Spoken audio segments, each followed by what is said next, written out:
మన ప్రభువును రక్షకుడైన యేసుక్రీస్తు పరిశుద్ధ నామమున దేవుని సంగమ ప్రియాన్ని బిడ్డారా మరి అదే కాల సమయం దేని వాక్యాన్ని ధ్యానించడం ముందుగా ప్రార్థన చేసుకున్నాం. ప్రార్థన. కృపగల తండ్రి దయగల మయసేని బంగారు పాదాలకు లెక్కైన వందనాలు, స్తుతులు, స్తోత్రములు. గతించిన రాత్రి అంతా నీ రెక్కల చాటును కాచి కాపాడి సంరక్షించిందేవో మరి అదే కాల సమయం సజ్జల లెక్కను చేరి ప్రార్థించండగా వాక్యం ఏం దేవుడు వాక్యం ద్వారా నాతో మాతో మాట్లాడి మీరే మహిమ గంట ప్రభావాలు పొందమని యేసునామమున నడుచున్నాం తండ్రి. ఆమేన్. దేవుని సంఘం ప్రియుని బిడ్డలారా, నేడు ఏర్పాటు చేయడం దేని వాక్య భాగము అపోస్తలుడైన పౌలు హెబ్రీయులకు రాసిన పత్రిక 12వ అధ్యాయము 1 నుంచి 6 వచనాలు ధ్యానం చేసుకున్నాము. అపోస్తలుడైన పౌలు హెబ్రీయులకు రాసిన పత్రిక 12వ అధ్యాయము 1 నుంచి 6 వచనంలో ఈ విధంగా రాయబడినవి. ఇంత గొప్ప సాక్షి సమూహము మేఘము వలె మనలను ఆవరించి ఉన్నందున మనము కూడా ప్రతి భారమును సులువుగా చిక్కుల పెట్టు పాపమును విడిచిపెట్టి విశ్వాసమునకు కర్తయు దాన్ని కొనసాగించు వాడినైన యేసు వైపు చూచుచు మన ఎదుట ఉంచబడిన పందెములో ఓపికతో పరిగెత్తుదాము. ఆయన తన ఎదుట ఉంచబడిన ఆనందము కొరకై అవమానమును నిర్లక్ష్యపెట్టి శిలువను సహించి దేవుని సింహాసనము యొక్క కుడిపార్శ్వమున ఆసీనుడై ఉన్నాడు. పౌలు భక్తుడు హెబ్రీ సంఘానికి, సార్వత్రిక సంఘానికి చెప్పే మాట ఏంటంటే, విశ్వాసమునకు కర్తయు దాన్ని కొనసాగించు వాడైన యేసు ఎవరైతే మన కొరకు, మన రక్షణ కొరకు ఆయన ప్రాణం పెట్టారో, ఆ ప్రాణం పెట్టిన ప్రాణదాత అయిన క్రీస్తుని బట్టి, క్రీస్తు ప్రేమను బట్టి ఆయన యొక్క ప్రేమలో మనము అతి విశ్వాసంలో కొనసాగాలని పౌలు గుర్తు చేస్తున్నాడు. కాబట్టి ఇక్కడ ఇంత గొప్ప సాక్షి సమూహము మేఘము వలె మనలను ఆవరించి ఉన్నందున అంటే ఈ సాక్షి సమూహము పరలోక సంబంధమైనదిగా, దేవుని యొద్ద దేవునితో నిలిచేదిగా, జీవించేదిగా ఉన్న ఈ సాక్షి సమూహమును బట్టి మనము కూడా ప్రతి భారమును అంటారు. అంటే దేహ సంబంధమైన శ్రమల కష్టాల నుంచి విడిపింపబడి క్రీస్తు యొక్క ప్రేమలో, క్రీస్తు యొక్క కృపలో మనము నిలిచిన వారమే ఉంటాము. కాబట్టి సులువుగా చిక్కులు పెట్టు పాపమును విడిచిపెట్టి అంటున్నాడు.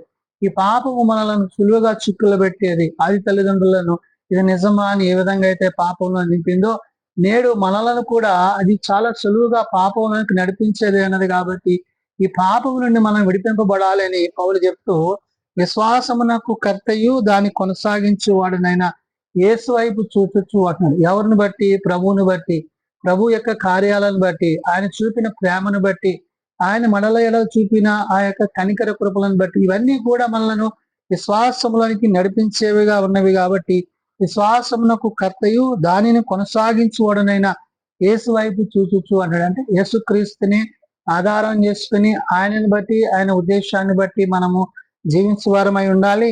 మన ఎదుట ఉంచబడిన పందెములో ఓపికతో పరిగెత్తుదాము అన్నాడు. అంటే ఏది దేవుడు మన కొరకు ఇవ్వబోతున్నాడో ఆ యొక్క మహిమ కలిగిన కిరీటాన్ని, ఆ పరలోకపు పరిసన్నిధిలో దేవునితో సదాకాలము జీవించే ఆ స్థితిని కలిగి ఉండాలని పౌలు ఇక్కడ గుర్తు చేస్తున్నాడు.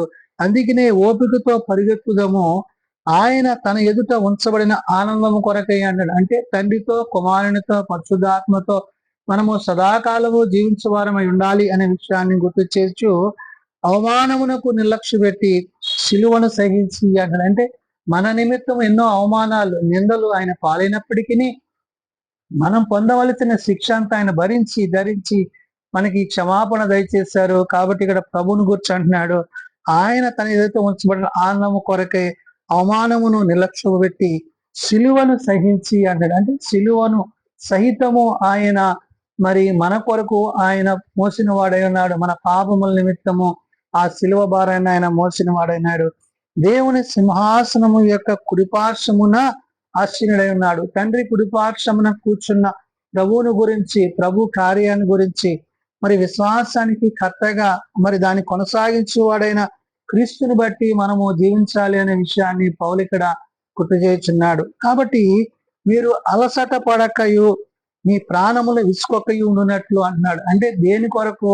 ఇహ సంబంధమైన వాటి యందు మనస్కరించక దేవుని యొక్క ఆత్మచేత నింపబడుతూ కృపయందు కొనసాగుతూ ప్రభు యొక్క సన్నిధిలో మనం ఎట్టివారమై ఉండాలో మరి పౌలు ఆనాడు హెబ్రీ సంఘానికి, నేడు సార్వత్రిక సంఘానికి చెప్తా అంటున్నాడు, మీరు అలసట పడకయు మీ ప్రాణమునకు విసుకకయు ఉండునట్లు అన్నాడు. అంటే అలసట పడక విసుకక అంటే క్రీస్తు కొరకు, క్రీస్తు ఇవ్వబోయే ఆ యొక్క రక్షణ ఏదైతే ఉందో ఆ రక్షణ యందు మనము నిరీక్షణ కలిగి, నిరీక్షణలు ఇతల వలె దుఃఖపడకుండా క్రీస్తు ప్రేమలో మనము ఆయనతో సదాకాలము జీవించే వారమై ఉంటామనే విషయాన్ని గుర్తు చేస్తూ అన్నాడు. మీరు అలసట పడకయు నీ ప్రాణములను నిలుచుకోకయు ఉండునట్లు పాపాత్ములు తమకు వ్యతిరేకముగా చేసిన తిరస్కారం అంతయు ఓర్చుకొనిన ఆయనను తలంచుకొనుడి అన్నాడు. యేసుక్రీస్తు ప్రభు వారు ఏ విధంగా అయితే సమస్తాన్ని ఆయన భరించి ధరించి మన నిమిత్తము ఆయన శ్రమ అనుభవించాడో ఒక్కసారి ఆ శ్రమాన్ని జ్ఞాపకం చేసుకొని, నీ కొరకు నా కొరకు ఆయన చిందించిన రక్తాన్ని జ్ఞాపకం చేసుకొని, నీ కొరకు నా కొరకు ఆయన పెట్టిన ప్రాణాన్ని జ్ఞాపకం చేసుకొని మనము క్రీస్తులో, క్రీస్తు ప్రేమలో కొనసాగవలసి ఉన్నదనే విషయాన్ని పౌలు గుర్తు చేస్తున్నాడు.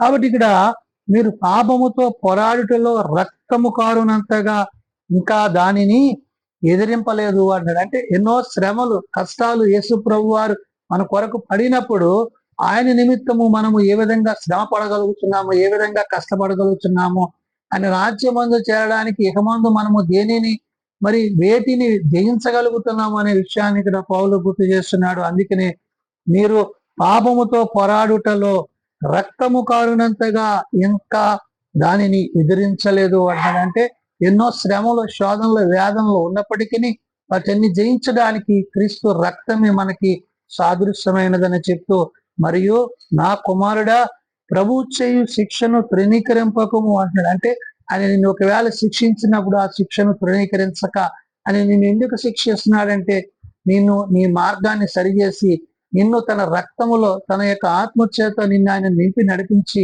తన కృపయందు బలపరచుననే విషయాన్ని పౌలు ఇక్కడ చెప్తున్నాడు. అందుకనే మరియు నా కుమారుడా ప్రభు చేయు శిక్షను తృణీకరించకము, ఆయన నిన్ను గద్దించినప్పుడు విసుకోకము అంటాడు. యేసు ప్రభు వారు ఒకవేళ నిన్ను గద్దిస్తే ఆ గద్దింపును విసుకోక, ఆయన నిన్ను గద్దించింది నిన్ను సరిచేయడానికి అనే విషయాన్ని నువ్వు మర్చిపోక, క్రీస్తు గద్దింపునకు లోబడి ఆయన గద్దింపునకు విధేయుడిపై నువ్వు ఏమవ్వాలంటే ఆయన ప్రేమ యందు నిలిచి ఉండాలి. అట్టి రీతిగా నువ్వు జీవించగలిగితే ఆయన ఏదైతే నీ కొరకు ఇవ్వబోతున్నాడో ఆ విశ్వాసమునకు కర్తయు మరి దాన్ని కొనసాగించుకోవడైన యేసు క్రీస్తులో మనము పాలిభాగస్తులు అవుతామనే విషయాన్ని పౌలు గుర్తు చేస్తున్నాడు.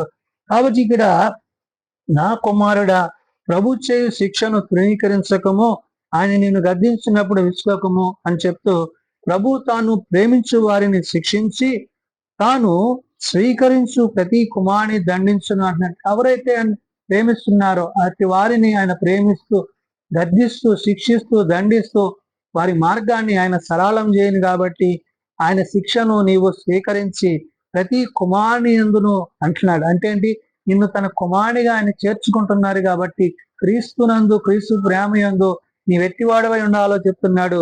ప్రభు తాను ప్రేమించు వాణిని శిక్షించి తాను స్వీకరించు ప్రతి కుమారుని దండించచ్చు అని కుమారులతో సంభాషించినట్లు నీతో సంభాషించు ఆయన హెచ్చరికను మరచితివి అన్నాడు. కాబట్టి క్రీస్తు యొక్క ప్రేమలో, క్రీస్తు యొక్క కృపలో, క్రీస్తు యొక్క దయలో ఆయన నీ కొరకు చేసిన ఆ యొక్క గొప్ప యాగాన్ని, శిలువ యాగాన్ని నువ్వు జ్ఞాపకం చేసుకొని ఏదైతే ప్రభు నీకు ఇవ్వబోతున్నాడో ఆ మహిమ యందు ఆయనతో ఆయన రాజ్యమందు తండ్రి కుడిపార్శ్వం ఆయన కూర్చుని ఉన్నప్పుడు ఆయనతో పాటు ఆయన రాజ్యమందు నీవు నేను నివసించాలని, జీవించాలని, సదా మనం ఆయనతో కొనసాగాలని, ఇక ముందు మనకు కలుగు శ్రమలను, కష్టాలను, శోధనలను పౌలు ఇక్కడ చెప్పిన మాట, మీరు పాపముతో పోరాటంలో రక్తము కారునంతగా దానిని ఎదిరింపలేదు అంటాడు. కాబట్టి అనేకమైన శ్రమలు ఇక ముందు కలుగుతాయి కాబట్టి వాటిని జయించి క్రీస్తు రక్తంలో కడగబడి పరిశుద్ధత కలిగి నీతిని అనుసరించి, సత్యమును అనుసరించి ఆయన ఇచ్చే యొక్క నిత్యరాజ్యాన్ని చేరుకోవలసిన వారమై ఉన్నామని ఆనాడు హెబ్రీ సంఘానికి, నేడు సార్వత్రిక సంఘానికి పౌలు తెలియజేసిన మాటలు. ప్రార్థన చేసుకున్నాం. ప్రేమ నమ్మకం కలిగిన మా తండ్రి, కృప కలిగిన దేవ, నిజమైన ఆయన నిన్ను బట్టి, నీ మాటను బట్టి జీవించుటకు నీవు మా కొరకు నాయన తండ్రి యొద్ద నుండి పంపబడి మా అతిక్రమం నుండి, మా పాపములను మమ్మల్ని విడిపించి మేము పొందవలసిన శిక్షను, శ్రమను మీరు అనుభవించి మాకు విమోచననిచ్చి రక్షణనిచ్చి ఉన్నారు. కాబట్టి నైనా ఇంత గొప్ప రక్షణను నిర్లక్ష్యము చేయక నీ అందు విశ్వాసములో కొనసాగుటకు కృప దయచేయండి.